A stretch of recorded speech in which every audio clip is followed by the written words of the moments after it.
All right, this week we're going to talk about what are you doing with your inheritance? And I'm not talking about money. Even more importantly, I'm talking about how we are raising our children. So imagine you had a rich uncle and he died and he left you $1 million. Okay? What are you going to do with that? How are you going to spend it? Well, you may have a lot of ideas, but if you're wise, you're going to invest it. Why? Because then you get more later. Well, children are like that. Well, let's see Psalms 127, 3-5, and it says how children are heritage from the Lord. The fruit of our womb is our reward. And it goes on to say how they're arrows in the hand of a warrior, and that even like the quiver is full of them. Arrows or children are the arrows. Imagine if you had a bow, but you didn't have an arrow. Okay? And even in Proverbs 17:6, it says how children's children are the crowning glory of old men. So be not mistaken. God thinks children are very important and they are our gift.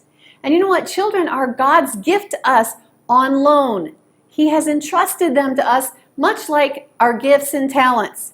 And we know the parable of the talent where the master gave one servant 5 talents, 1, 2, and 1.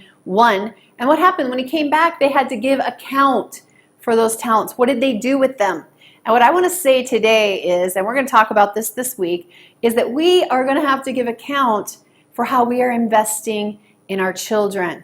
We have to invest in them. Okay, they are like the bank. If you don't invest in them, no return. No investment, no return. And the difference is that it's a limited time offer. Okay, the bank, they'll let you invest anytime. But children, if you don't invest in them when they're young, then there's going to come a time where they don't have time for you. You don't make time for them, and then they get older and they don't make time for you, and your input doesn't matter to them. So don't see them as an inconvenience when they're little. Don't be too busy for them, okay? So the big mistake about fishing is about small fish. And in America, you know, there's a size limit. If you're fishing, you can only keep the fish if it's a certain size. If it's a little bitty fish, you have to throw it back. But you know what? That's become our mentality.